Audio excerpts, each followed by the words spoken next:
Ladies and gentlemen, welcome to The Left Hook. I am your host, Mark Bland, and you're listening to us on 104.1 KRLL, 102.5 WIBH, and all of your CBS News Radio affiliates across this great land.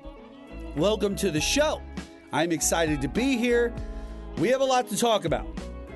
And I think the best way to start this show off, ladies and gentlemen, is to explain that evidently our friend Trump is picking fights with the entire world. They aren't interested in the cosplay we are learning.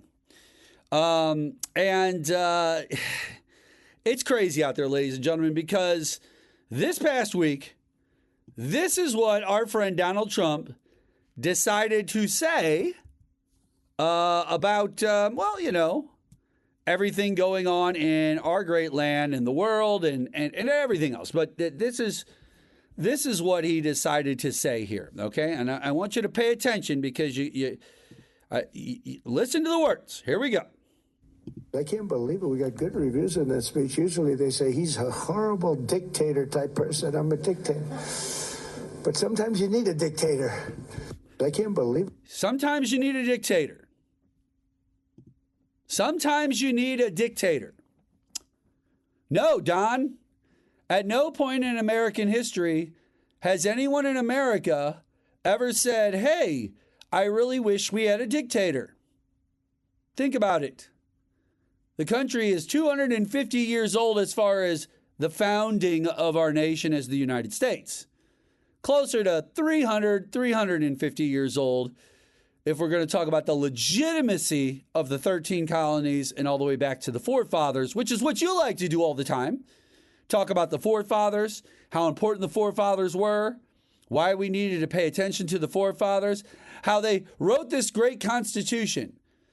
A constitution that a dictator's going to pay attention to? You see, a dictator has his own nation. A dictator runs his own backyard. A dictator takes and does what he wants with whatever he wants. And this is the United States of America. And unfortunately, your forefathers, Washington and them, gave us all the Second Amendment and said, if a person became tyrannical, being a dictator would be tyrannical, you have the right to use the Second Amendment to protect yourself and defend the democracy. Now, ladies and gentlemen, Donald Trump has been going around for weeks and months talking about Greenland and how he wants to invade Greenland. And now they had the World Economics Forum. That's where that little clip came from.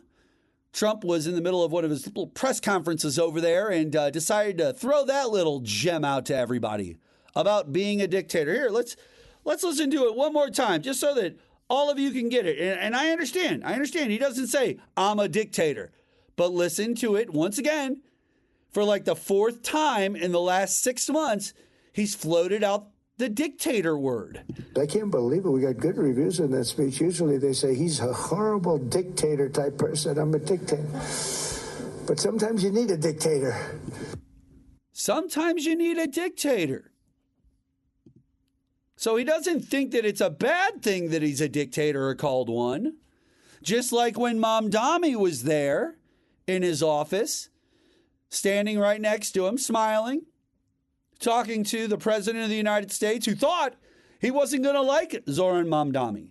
He thought he was this socialist piece of crap Democrat that was coming in to soil his good White House. But when Mamdani got there, he was actually quite impressed with Mamdani. He thought he was a very pleasant fellow, as he stated.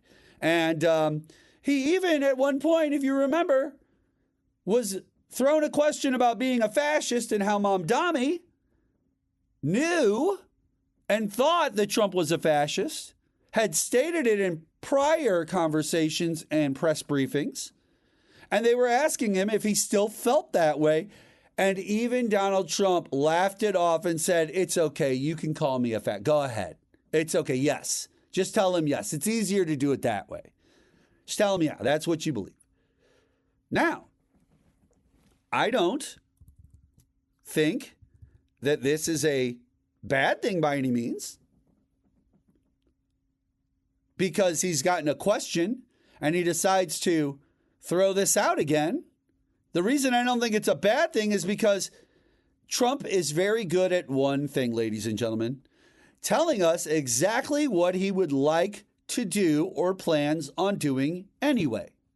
And since he has decided to bypass Congress with the Maduro stuff and completely ignore that we have laws that you're supposed to follow as president of the United States, including laws designed specifically for you not to make money off of the presidency.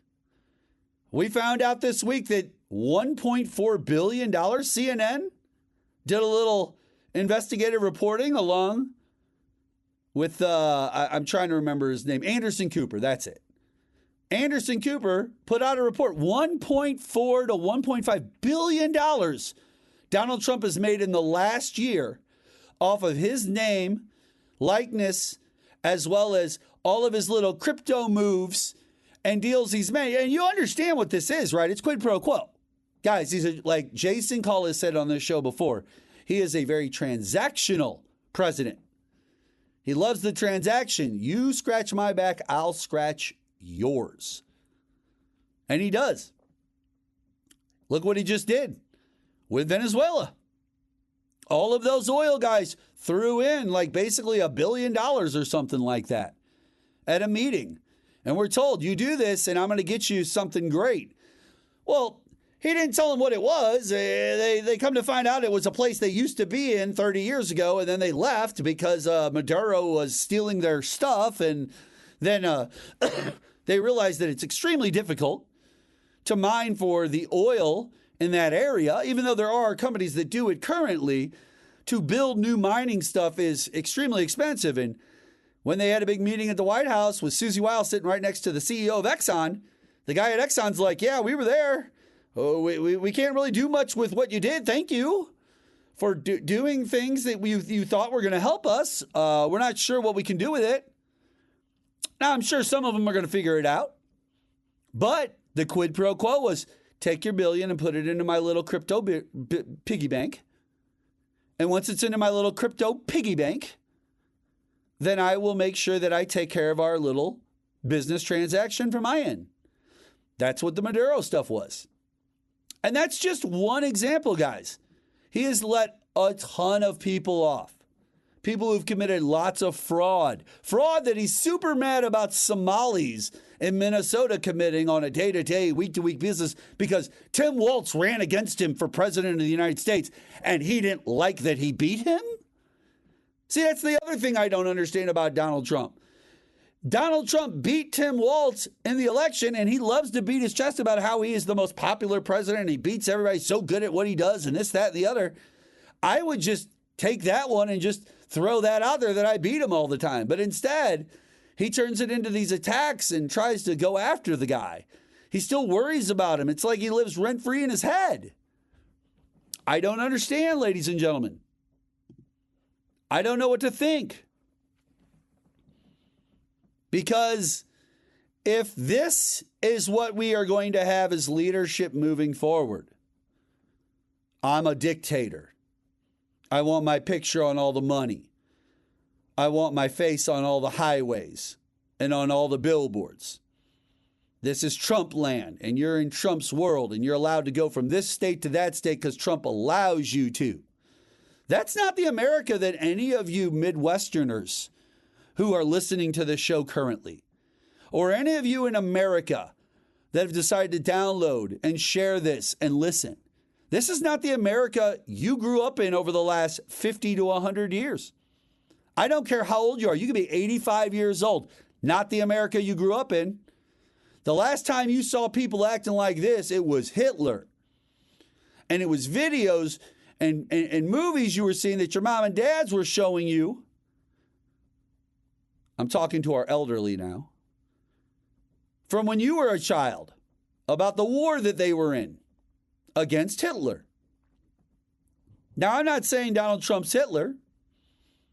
I think Jon Stewart made that very apparent that these are not the same people. I'm not going to advocate for Hitler, but I have to do justice to history in the way it really did roll out. Germany built itself up with civic pride. The majority of Germany rocked with Adolf Hitler. Many of the individuals that were being persecuted were in the minority already in the country. The majority, and I mean the majority, we're talking way more majority than Donald Trump has in America, was a majority in Germany rocking with Adolf Hitler when he made his moves in World War II. He was popular to those people. They thought they were going to be the greatest nation that Europe ever produced, and they were going to prove it. But Hitler was an evil, evil person who persecuted many individuals, over 3 million Jews alone, simply because he wanted to be an a-hole. That's it. That's all there was to it. The Jewish people didn't do anything wrong. They didn't do anything to anyone.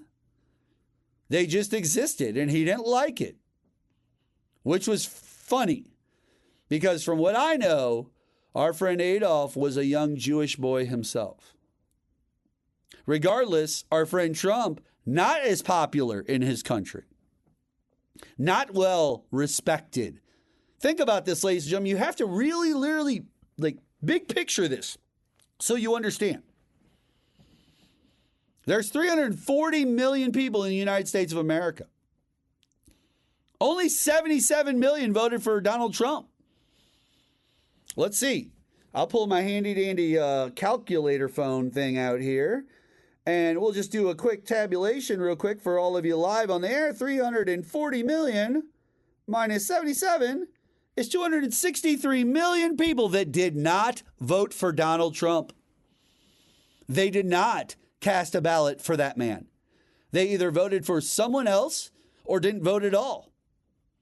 By the way, 74.5 million voted for Kamala Harris. So when I add that on to, or take that off of the 263, that's another 74 off there, 189 million people that you have no clue how they vote or feel are in this country right now. And those are U.S. citizens. Those are not illegal aliens. See, illegal aliens, they're illegal. They know they're illegal. They don't have any documentation, so they're not a part of our count. They're not a part of that census. And now, because of the way that our country is breaking down, that 189 million that you have no idea about, they become very important. How will they vote? How will they rock? They're the ones who haven't put their opinion out there. What if they decide to go after Donald Trump and take him down? Try to get him out of office in a coup-style fashion of some sort.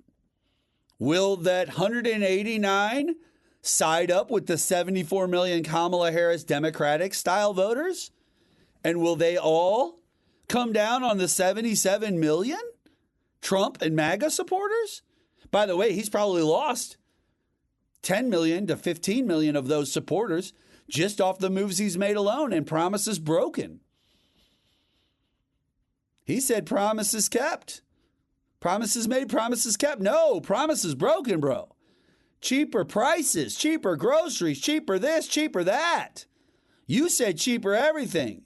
You promised tariff checks multiple times. The only people it sounds like getting paid are possibly people of Greenland for $100,000 each and U.S. military members and ICE agents. Nobody else who voted for you is getting anything. Ladies and gentlemen, we're going to take a quick break here on the show. When we come back, more with myself, more about Donald Trump and what's going on in his world. We'll be back in politics on the left hook after this. 'Cause I'm in the stars tonight. So watch me bring the fire, set the night light. Shoes on, get up in the morning, cup of milk, let's Ladies and gentlemen, welcome back to the left hook. I'm your host, Mark Bland. and we appreciate you. Be safe out there. The weather this weekend is not so friendly from what I've seen and heard around our Midwest region. All right, welcome back to the show. Let's get into it because we got more to talk about here. A new national poll reveals deep public unease with the direction of the country under President Donald Trump, according to a survey conducted by The Economist and YouGov from January 16th to January 19th, 2026. 71% of American adults say the United States is out of control. Only 18% believe it's under control, with 11% unsure.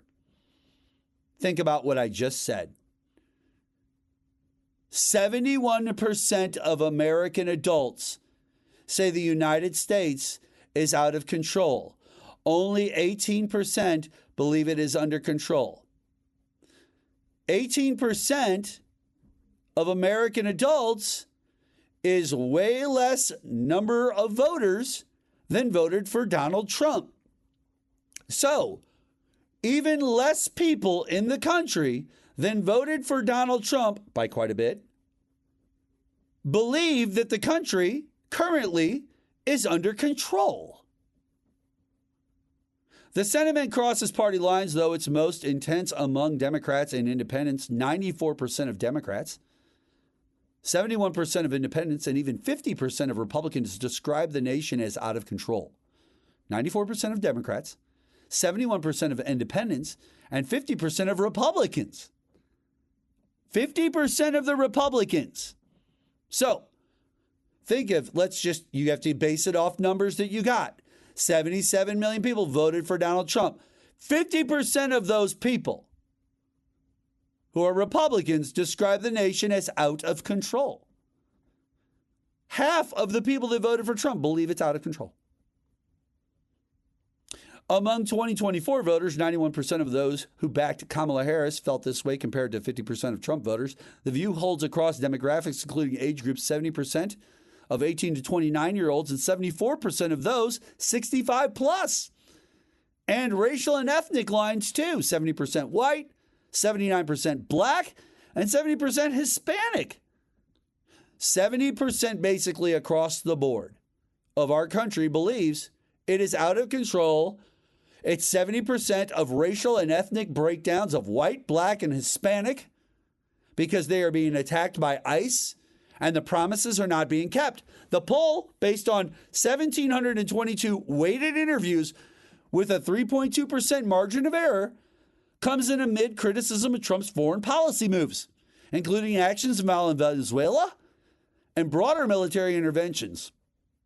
Related surveys show majority support for requiring congressional approval before military action abroad. So what I was talking about in the first segment, the idea of Congress listening to them, following the laws, right here it says that they support, the majority of these individuals support requiring congressional approval before military action abroad. We elect people for a reason. You might not like Ilhan Omar. You might not like AOC. You might not even in the Midwest like Cori Bush from St. Louis. But you might not like Josh Hawley or Eric Schmidt either. You might not like a lot of different politicians from across the entire aisle. But they were elected by the people of their state to do and vote on their behest. Now, Josh Hawley might totally disagree with Mark Bland, who says, hey, I don't think that we should try to invade Greenland. I don't think that we should try to buy Greenland. I think we should leave Greenland alone. We already have access there. We set up some type of a pact with them in the 1950s that allows us access and to have a military base there. And we can do whatever we want as long as we talk to them and keep them abreast of what's going on and the moves we're making. We can explore and do whatever we want and try to make money and all kinds of stuff. Trump wants control of it, so like the oil in Venezuela, he can control the minerals and the money. Quid pro quo again.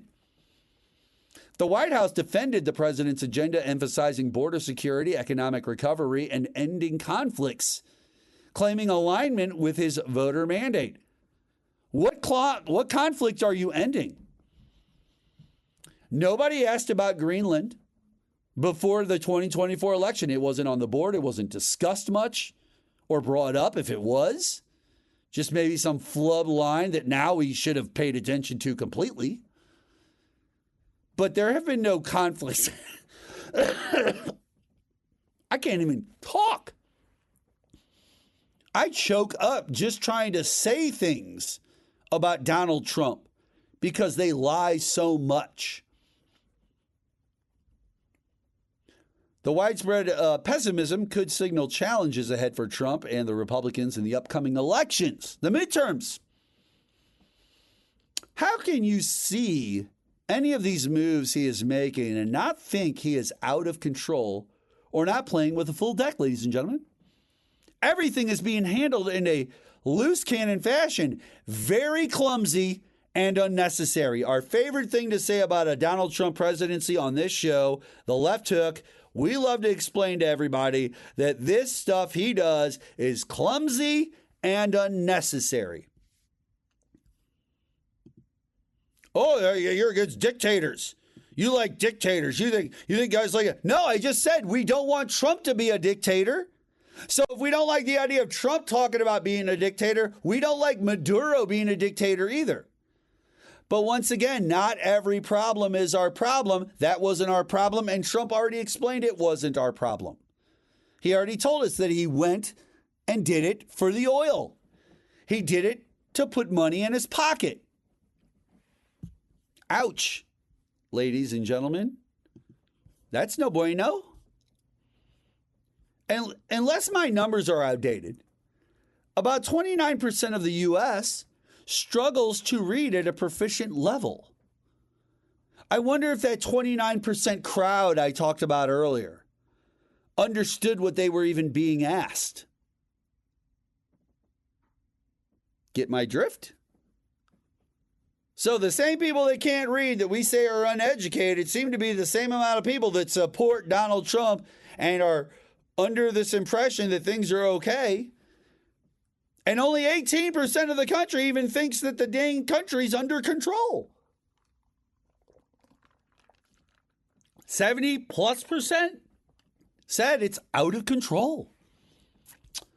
But like I talked about, Trump pocketed $1.4 billion. That's how he did it. He's doing these things to get this money put into his pockets so he can make all the quid pro quos, all the you pat my backs, I'll pat yours, all of it.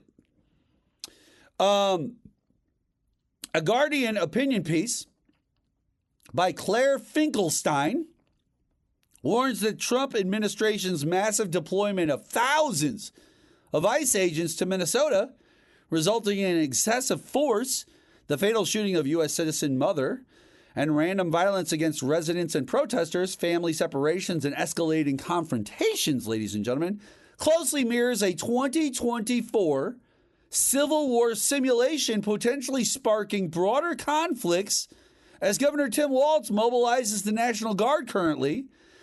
Trump threatens that Insurrection Act, we're going to talk about that, and federal troops stand ready, testing constitutional limits on our domestic military use against the citizens, ladies and gentlemen. See, while we have all this going on at the World Economic Forum, while we have Trump rattling off that he's going to be a dictator, while we've got Greenland may or may not be invaded, right? Every day of the week is a different story of what's going on here. Sometimes troops are moving, sometimes they're not. Now there's a negotiation that supposedly is on its way to be great, but maybe that's not going to come to fruition and he'll just attack anyway. We don't know. We don't know what's going on with Donald Trump. He's out of control. He's rogue, as we talked about on a show a few weeks ago. Quite rogue. But now they're saying that Civil War simulations done in 2024 kind of run down the same roads as what's going on in Minnesota. and how you start and escalate those types of individual situations. Well, we don't need another civil war, ladies and gentlemen. It's not necessary. Trump just grabbing guys out of prison, giving them hundreds of thousands of dollars to be his personal police force, and then going around and beating the crap. It's just, listen, police departments in the United States of America, I need you to listen closely. I know you are coordinating with ICE, but we also understand that this ICE, the Customs and Immigrations Group, they are not the police. They are not the local sergeants and lieutenants or white shirts, as they like to call themselves, around the business of police forces. They're not the guys in the cars giving tickets for speeding. They're just thugged out individuals like Proud Boys dressed up in army camo now, running around with the words police and ICE all over their vest. Well, here's the problem. It also said that it said police, if I remember correctly, we could double check, on Renee Good's killer's police vest.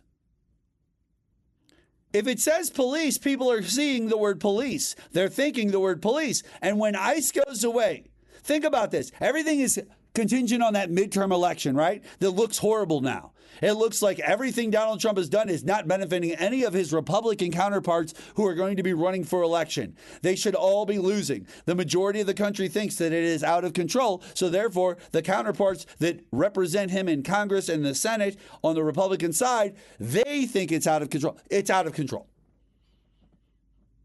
But once that goes away, right? If the midterms switch and Congress goes back to being Democratic, everyone's going to jail. They already said it. They know what's going to happen. Trump's getting impeached. Like, this is over. This game is over. We are not going to play this game any further. This is ridiculous. You are wasting taxpayer money. It is not helping anyone out. There are people that are losing services that are vital to them in this country while you try to fill the pockets of people in Greenland, Venezuela, and Argentina, and everywhere else but America. Up you, Donald Trump. Yeah. You deserve that, man. That's crazy. And it is out of control. It is rogue. It's not cool. And now we have kids that are growing up in this country. I got a text message from my own daughter out of the blue. She never talks politics with me at all. It's not her thing. She doesn't get into politics like that. She got a text message of a video of Trump saying he's going to be a dictator too. She sent it to me and she goes, "What is this and why? Why is this happening?" And I go, okay. It was one of the first times I got to talk to my daughter about politics a little bit. Honestly. She got it sent to her from friends. She's in high school. It gets around, ladies and gentlemen. They're all on the internet. They see it too. It's going to shape and form them. They're going to think, I don't like this. Right now, nobody under the age of 30 can buy a house. They are not going to allow you to continue. You have 25-year-old couples trying to start a family that can't even afford a week-to-week mortgage as well as the bills for a typical house just so they can start a family and be that thing J.D. Vance and all the Christian evangelicals and Donald Trump want so badly. Family values. Can't even start a family. It's too expensive to have a baby. It's too expensive to have a house. Too expensive to do everything. Can't even take trips anymore or have savings. It's out of control. But it's not completely out of control here on the Left Hook. We're going to take a quick break here on the show. And when we come back, ladies and gentlemen, I want to talk to you about something special. Reality TV shows. That's right. There have been some that have come and gone. And I want to talk about some because some of these sound like they're fun. They're fun. We'll be back on the show right after this.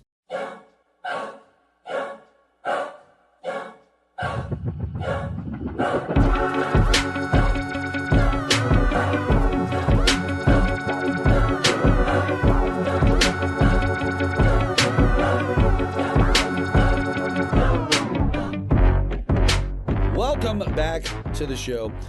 Mark Bland, your host here, and we've been talking about a lot of things with Donald Trump. He's over in Davos, Greece right now. The World Economic Forum's going on, and he's been doing all of that, creating. Listen, we can't. He said this. I can't believe it. We got good reviews in that speech. Usually they say he's a horrible dictator type person. I'm a dictator. But sometimes you need a dictator. Nope, never need a dictator, ladies and gentlemen. You never do. Hey, before we went to the break, I said I had a fun list, okay? Now, there have been some absolutely horrid reality show ideas over the years, right? Reality TV. We love reality TV.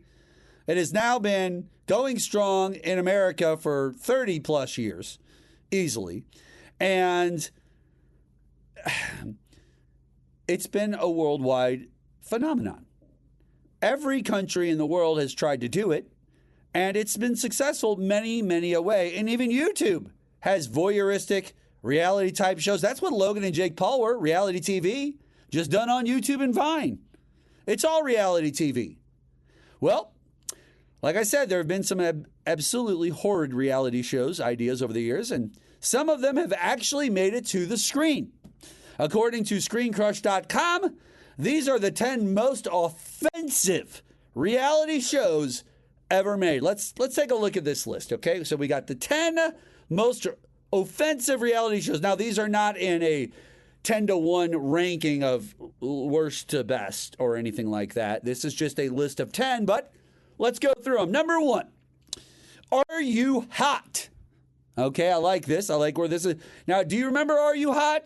Are You Hot used to be a thing on the internet. It was a website you could go to, and kind of like swiping left and right on people, that's what you did. You put your picture up on Are You Hot, and people either said you were or you weren't. It wasn't a dating site or anything like that. It was just something fun for people to do if they had the balls to put it out there, or, you know, the guts, however you want to look at that.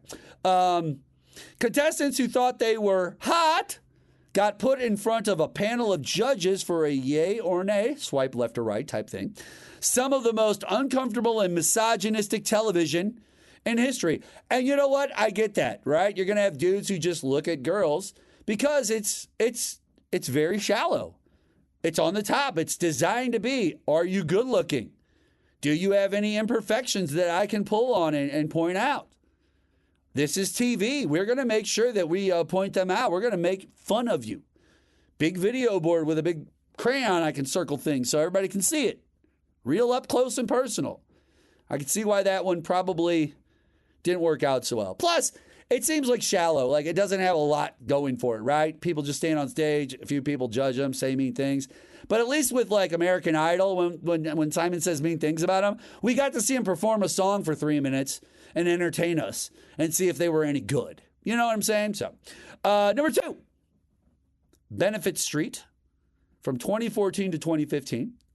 This was a British show about welfare recipients who refused to work and also ran around committing crimes like shoplifting. Okay.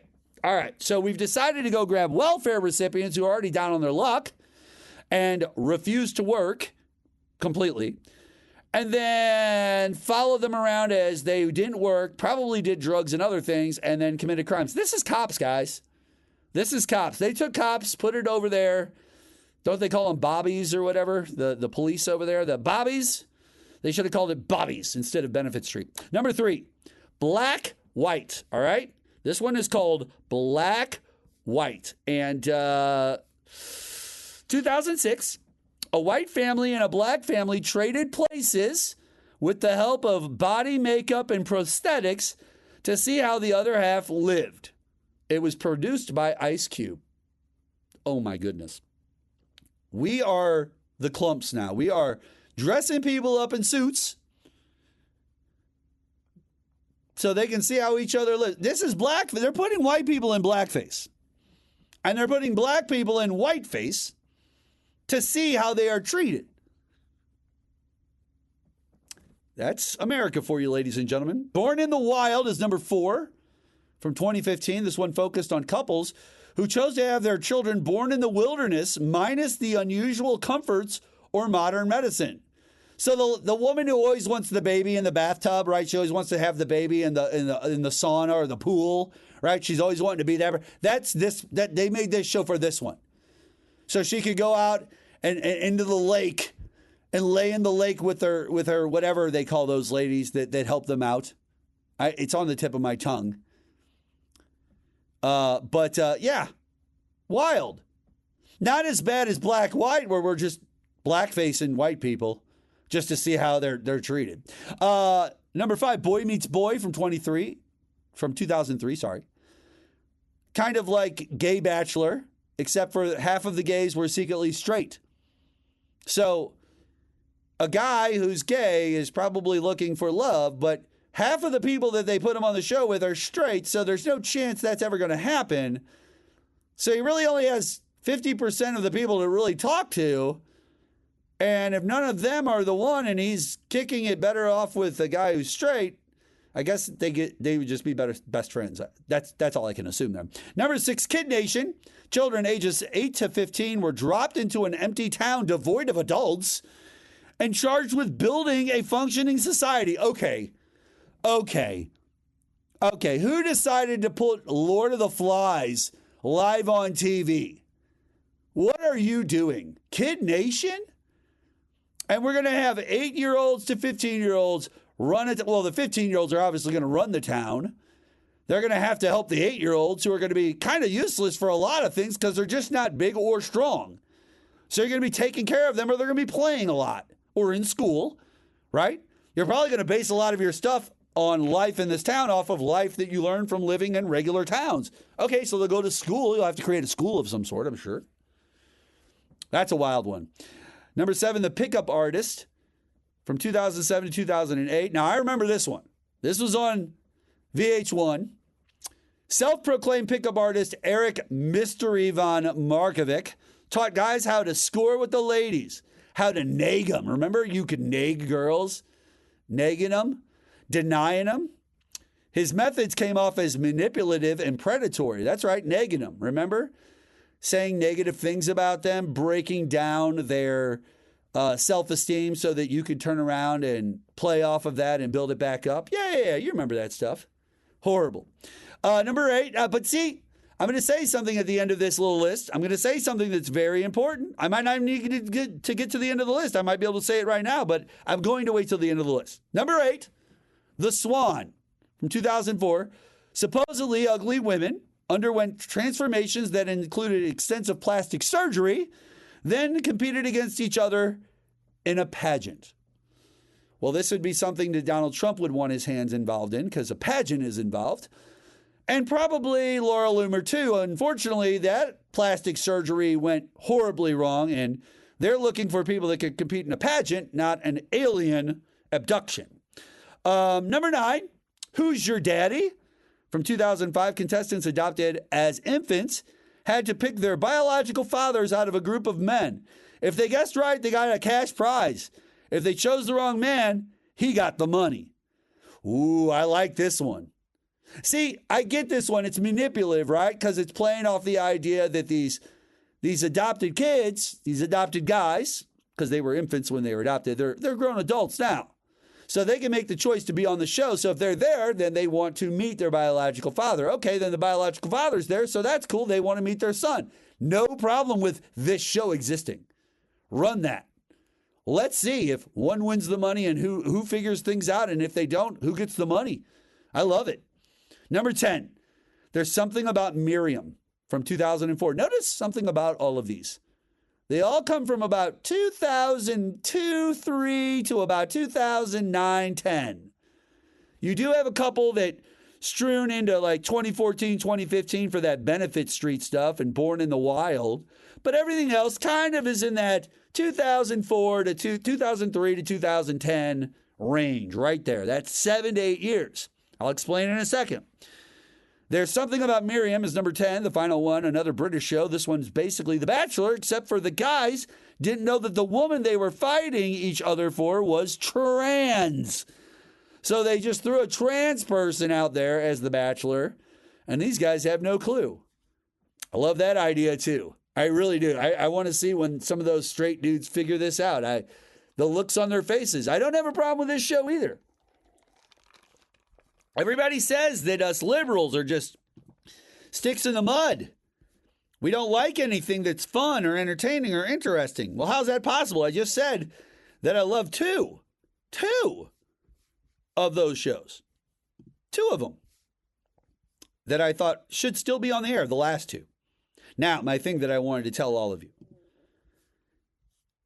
That was the time period from 2003 to somewhere in that range. Well, basically, if you just want to take that decade, the aughts, from 2000 to 2010, that's when we had Spike TV.